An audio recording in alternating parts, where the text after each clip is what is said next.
23. The Lord is my shepherd, I shall not want. He makes me lie down in green pastures. He leads me beside still waters. He restores my soul. He leads me in paths of righteousness for his name's sake. Even though I walk through the valley of shadow of death, I will fear no evil. For you are with me, your rod and staff, they comfort me. You prepare a table before me in the presence of my enemies. You anoint my head with oil, my cup overflows. Surely goodness and mercy shall follow me all the days of my life, and I shall dwell in the house for the Lord forever. This is the word of the Lord.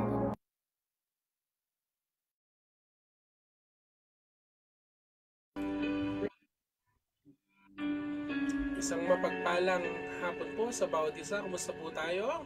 So, welcome po sa Gawain ng Panginoon dito sa Rema Philippines. So, welcome every 4 o'clock po ito. Ako po ang tagapagsalita ngayong hapon na ito. Ako po si Pastor Larry. Amen po. At kumusta po tayo? Maulan na maulan po dito sa amin. Ingat po tayo. Amen po. At ngayon po, yung pag-aaralan po natin is nandun pa rin. Sabi niya, need a reminder that God can use you. So, nire-remind tayo na lahat po tayo ay kayang gamitin ng Diyos kung magpapagamit po tayo. Amen po. Sabi niya po dito, sabi niya, ayan, reminder that God can use you and whatever is in your hand. Amen po. So, yung napag-aralan natin nakaraan, yun, ito po, yung isang young boy na meron siyang konting tinapay at konting isda at pumunta siya doon para ma-meet ang Panginoong Jesus nung nangangaral ang Diyos, at nung time na yon nagugutom yung mga tao at walang makain. At yung time na yon nakita po nila itong bata, may dalang maliit na tinapay at isda para sa kanyang sarili. Pero dahil inoffer niya ito sa Panginoon, yung maliit na bagay na yon, dumami ng dumami at sumobra pa. Napakain ng 5,000 na tao higit pa. Amen po. Sumunod, ito po yung nasa 1 Kings 17 verse 12, yung isa pong balo na magtitimpla na siya or magmamasa na ng harina. Meron po siyang konti na lang na langis at harina para pagkakain nila. Sabi nga, mamamatay na kami sa gutom. Pero nung inoffer nila doon sa alagad ng Panginoon, yung harina at saka yung langis ay hindi maubos-ubos. Amen po, hanggang napalipas yung taggutom sa lugar. At ito naman po, yung tungkod na hawak ni Moses. Amen po, maraming himalang nangyari.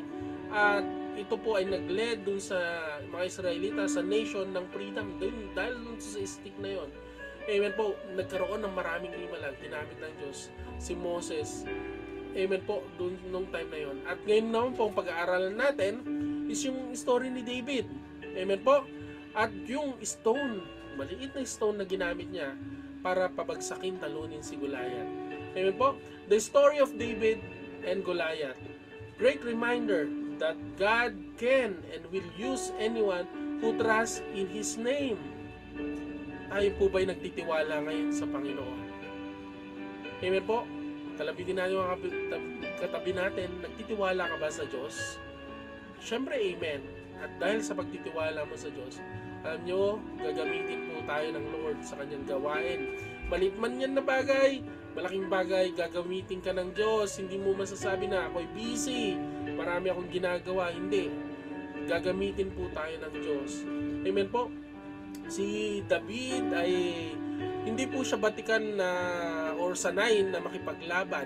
Sanay siya na pumatay ng mga leon, ng mga oso. Pero makipaglaban as soldier, hindi po. Pero tong si Goliath, bata pa lang, sinanay na maging sundalo.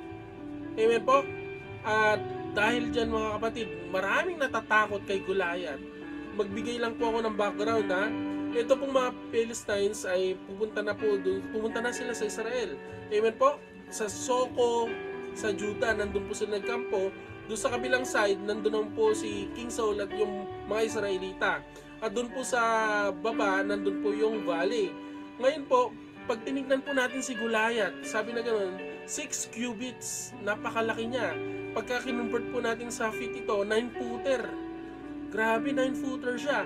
At masasabi natin na napakalakas. Ngayon po, mga kapatid, takot po. Siya po ang champion ng mga Palestine. Pero, mga kapatid, hinahamon niya mga Israelita kung sino yung champion nyo, ilabas nyo. Pero nung panahon na yun, walang gusto lumaban sa kanya. At ito po, sabi niya, pag natalo nyo ako, magiging alipin nyo kami. Pag natalo ko kayo, sabi ni Goliath, magiging alipin namin kayo. Ngayon po, doon naman sa kabilang side, may 3 anak si Jesse na naging sundalo nung panahon na yon.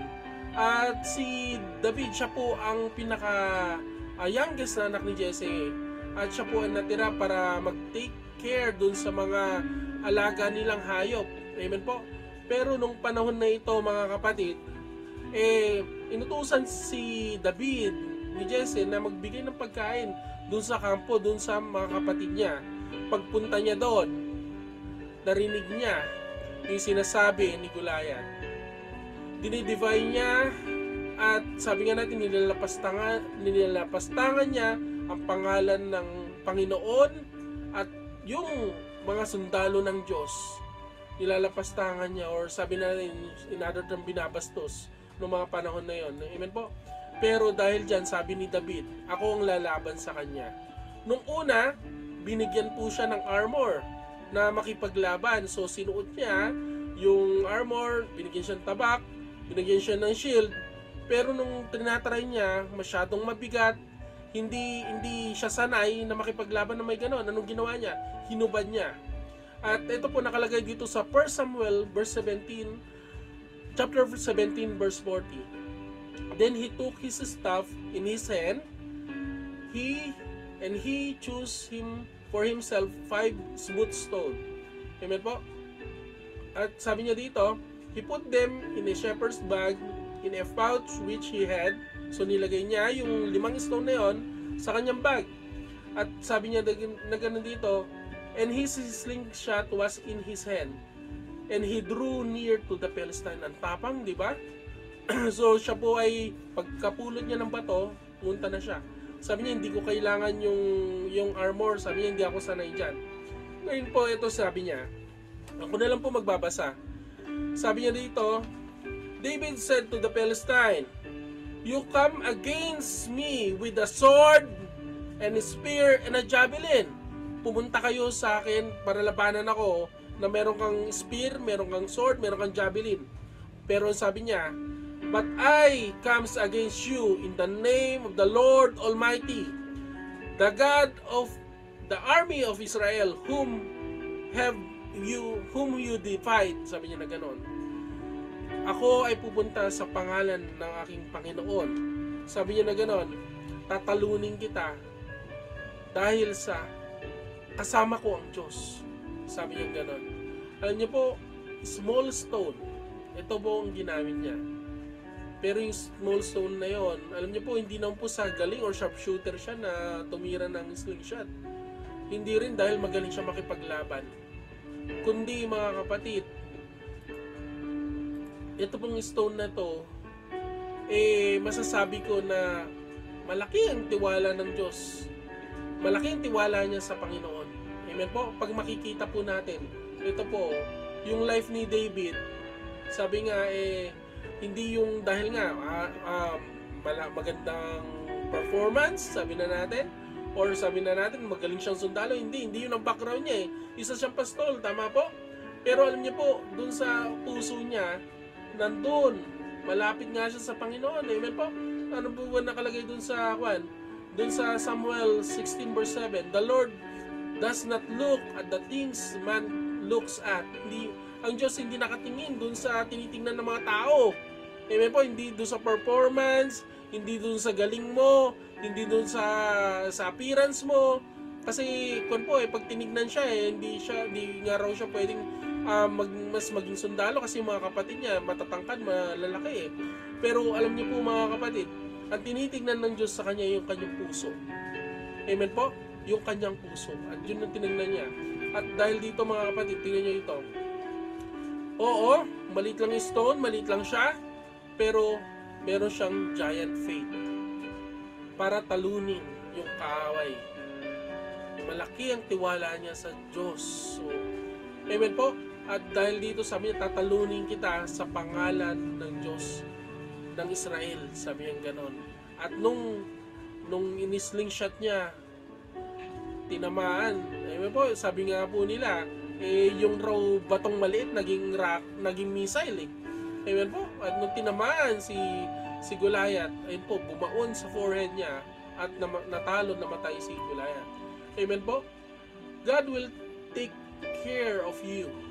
Ang Diyos po nandyan para sa iyo, para alagaan ka, iligtas ka. Dahil sa kay David, mga kapatid, binigay niya yung full trust niya sa Panginoon. Binigay niya yung sarili niya na kaya siyang iligtas ng Diyos at kaya niyang pabagsakin si Goliath. At ano po nangyari? Ang Diyos po, hindi siya binigo. Amen po? God can use you. Remember, even small things can bring past to the great things. Sabi nga natin mga kapatid, di ba, yung maliit na bagay raw nakakapuwing, di ba? Tapos sabi ng iba, yung raw piso, hindi raw mabubuo yung milyon kung wala yung piso. Tama po? Pero alam niyo po mga kapatid, ano man yung ginagawa mo, maliit man yan na bagay, malaking bagay, malaking changes yan dun sa gawain ng Diyos sa atin po. Na lahat naman tayo tinawag ng Diyos, amen po, sa pagsiserve. Pero nasa sa atin kung tayo po ay hahakbang, kung tayo ay sabi nga magre-respond dun sa panawagan or sa tawag ng Diyos. Amen po. At malala ko lang noon mga kapatid, ako po ay bata pa, yung nanay ko dun sa maliit na nayon. Alam niyo po yung sa bahay namin noon, pag sinabi namin malapit lang yung bahay namin, alam mo yung nakasampay na panyo doon kami nakatira pagka sinabi po namin. O talaga, pagka naglakad na yung mga kaklase ko noon, pagdating namin yung palang nakasampay na panyo, malaki palang kumot pala yun, kala mo panyo po dahil sa layo. Amen po. At yung mga bahay ng mga panahon na yun magkakalayo, 100 meters, 300 meters ang layo. So pagka tumawag ka ng kapitbahay, magsisigawan kayo. Amen po. Pero alam niyo po, nagkaroon ng maliit na gawain doon sa amin. At alam niyo po yung nanay ko kasi mahilig yan na after ng service, ayan, nagluluto yan ng mga kung ano-ano. At ang paborito niyang lutuin nun is arroz caldo. Bakit? Kasi po, ay madalas, sabi ko nga, nalutuin na yung arroz caldo kasi nung panahon namin na yun, hilig po ako mag-alaga ng baboy saka manok. So, ang dami namin manok. So, kung na nga po mas masarap na ang sardinas sa manok pagka tinikman mo kasi sa dami ng alaga mong manok. Pero sabi ko, bakit every time na lang ginagawa mo yan? Ito raw sabi niya, para dun sa mga bata. Sabi niya, may mga alagang bata noon.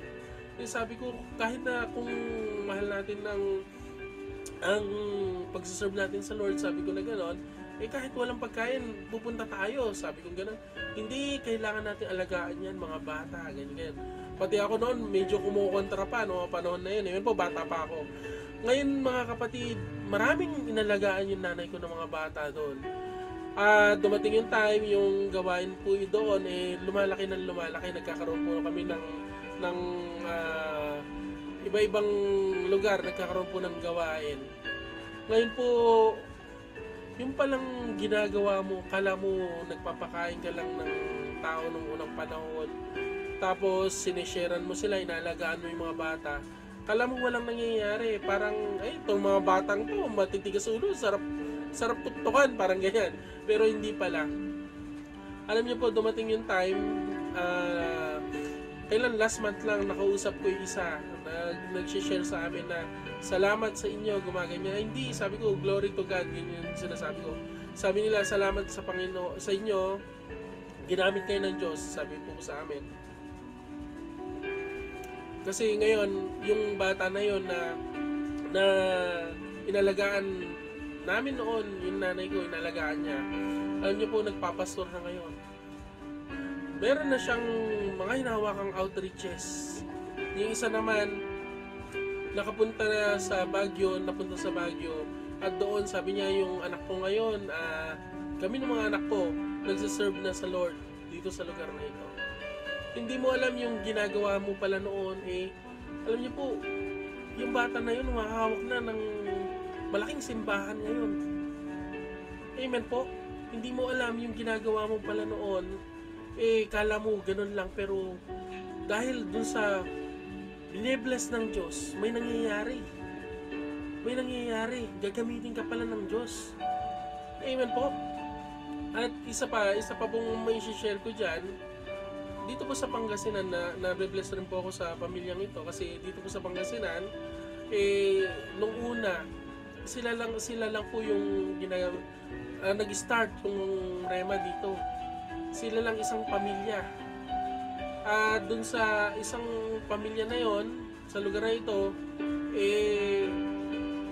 alam niyo po, sila yung nag-respond na, Lord, susunod kami. Alam niyo po, pinagtiyagaan nila yung bawat kamag-anak nila, yung mga kakilala nila, nag-share po sila ng gospel, ganyan. Dumating po yung time, yan po, di ba po ang Rema Pangasinan ngayon, isa sa pinakamalaki na church natin. Pero alam niyo po, nag-start lang doon sa isang pamilya, isang munting pamilya na ginamit ng Diyos. Ngayon po, alam niyo, yung bawat isa po sa atin gagamitin ng Diyos. At kung ikaw ay sasabihin mo sa Lord, kahit mahirap, kung ano ma-offer ko, Panginoon, ngayon, i-offer ko sa iyo, gamitin mo ako. Alam niyo po, yun lang ang tinitingnan ng Panginoon para gamitin po tayo. Last Sunday, may share ko lang rin po, last Sunday, yung ilan lang po kasi ang kabataan sa amin, tapos kasama po yung mga membro, nagkun po sila. Sa halip na maglinis, naglimas ng tubig kasi binaha po yung simbahan, Sabado po yun. Talagang nilinis nila, sinabon, yung mga upuan, talagang nilinis. Sabihin po nung iba, taglinis lang, kwan ba yan? Ministry ba yan? Parang gano'n, maliit lang na ministry, pero hindi, malaking bagay. Ayun po, nilinis nila nung Sabado yung mga upuan, yung mga gadgets, at kung ano-ano pa. Ngayon po, praise God, Sunday na, kinabukasan. After po niyan, umulan po uli ng malakas. Alam niyo po, umagang-umaga, bahana naman doon sa simbahan. Ano pong ginawa? Nilinis po uli nila. Talagang hinabol nila, mabilis na nilinis. Pinunasan yung mga upuan, pinagtiyagaan po nila. Bakit? May gawain kasi ang Diyos Amen po, may gawain ng Panginoon Alam niyo po, kung walang naglinis doon, saan kami? Maglilimas kami ng tubig during service. Pero hindi, nilinis po nila, naayos po. Pagdating po, maayos ng lahat. At praise God, ang ganda ng flow ng service. Maganda yung naging service. At may gagawin pala ang Diyos sa bawat isa. Ngayon po, hindi po natin alam. Kala mo, ang liit lang ng ginagawa mo sa Panginoon. Kala mo, parang baliwala. Pero alam niyo po, ang Diyos, yung maliit na bagay na yon, pag-bless ng Diyos, gumagawa yun ng himala. Nakakapagpabago ng buhay. May sinesharang ka, kala mo yun na yun. Kala mo walang nangyari yun pala, yung tao yun. Hindi mo alam, magpapakamatay na pala. Nagkaroon ng pag-asa dahil sa iyo. Yung maliit na bagay, kala mo maliit na bagay, pero pagka ang Diyos ang kumilos yun, nakapagpabago ng buhay, nagkakaroon ng himala. Amen po. Napakain ang maraming tao. Naging free ang Israel dahil dun sa tungkod na yon. Amen po. At ito, dahil sa maliit na bato, nagbago ang history. Natalo si Goliath. Amen po. Lahat ng maliit na bagay na ginagawa mo sa Panginoon, kala mo lang yan, maliit, pero pag kumilos ang Diyos, mga kapatid, gumagawa ito ng malaking himala para sa iyo at para sa gawain ng Diyos. So, pagpalain po yung bawat isa. Salamat po. At welcome po uli dito sa gawain ng Panginoon sa online Bible study. God bless po sa bawat isa. Mag-pray po tayo. Yes, so God Lord, salamat sa oras na ito. Pinupurit sinasamba ka namin, O Diyos. Lord, nakikita mo ang aming puso, Panginoon. Dalangin ko, God, yung patuloy, O God, na ilapit mo ang bawat isa, Panginoon. Lord, sa iyong harapan, mangyari ang kalooban mo, Panginoon. Makagalaw kami dun sa perpektong plano mo, O Diyos. Lord, yung bawat sitwasyon ng bawat isa ngayon, ano man yung kinakarap nila, ano mang mabigat na problema, ano mang sakit, ano mang karamdaman, ay hindi namin pinapayagan sa aming mga buhay sa pangalan ni Jesus. Ikaw na gumugulog, gumagambala sa bawat isa sa amin, ikaw nagbibigay ng hadlang sa mga pagpapala hindi namin pinapayagan sa pangalan ni Jesus. Lord, nagpapakawala ako, Panginoon, ng kagalingan. Lord, nagpapakawala ako, Panginoon, ng pagpapala sa bawat isa, O Diyos. At Lord, kalinawan ng isip. Ganun po, God, Lord, ang anointing mo, ang presensya mo, maramdaman namin sa aming mga buhay, O Diyos. Salamat sa araw na ito, Panginoon. Protektahan mo ang bawat isa at ingatan, O Diyos. Ilayo sa anumang kapahamakan. Salamat po sa pangalan ng Panginoong Jesus. Amen. So, ayan po. God bless po sa bawat isa.